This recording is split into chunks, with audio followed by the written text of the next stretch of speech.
Nagsimula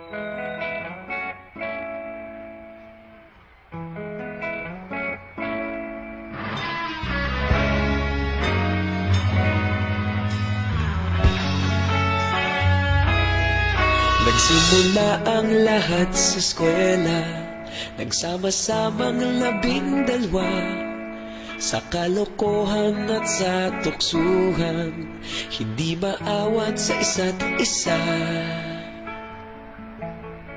Madalas ang standby sa cafeteria, isang barkada na kay saya.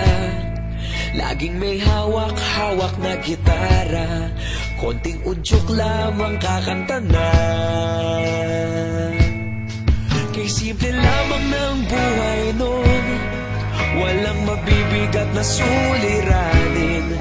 Problema lamang laging kulang ang datong. Sana napunta ang panahon? Sana nga ba? Sana nga ba? Sana napunta ang panahon? Sana nga ba?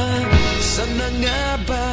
Sana napunta ang panahon? Sa unang ligaw kayo'y magkasama, magkasabwat sa pambobola.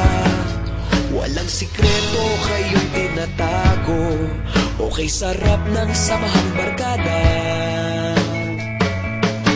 Nagkawatakan na sa kolehiyo, kanya-kanya na ang nilakaran. Kahit minsanan na lang kung magkita, pagkakaibigay hindi nawala. At kung saan na napadpad ang ilan, sa dating eskwela meron ding naiwan.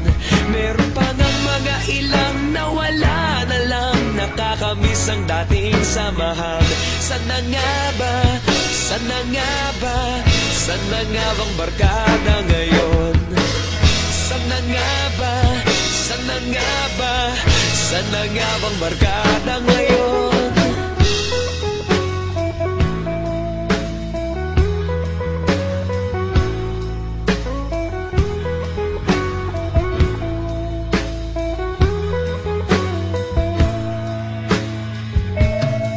Ilang taon din ang nakalipas, wala pa sa aming tatay na nagsusumikap upang yumaman at guminhawang kinabukasan. Paminsan-minsan kami nagkikita, mga naiwan at natira. At gaya nung araw namin sa eskwela, pag magkasama'y nagwawala. Napakahirap malimutan ang saya ng aming samahan. Kahit lumipas ng ilang taon, magkabarkada pa rin ngayon. Magkaibigan, magkaibigan, magkaibigan pa rin.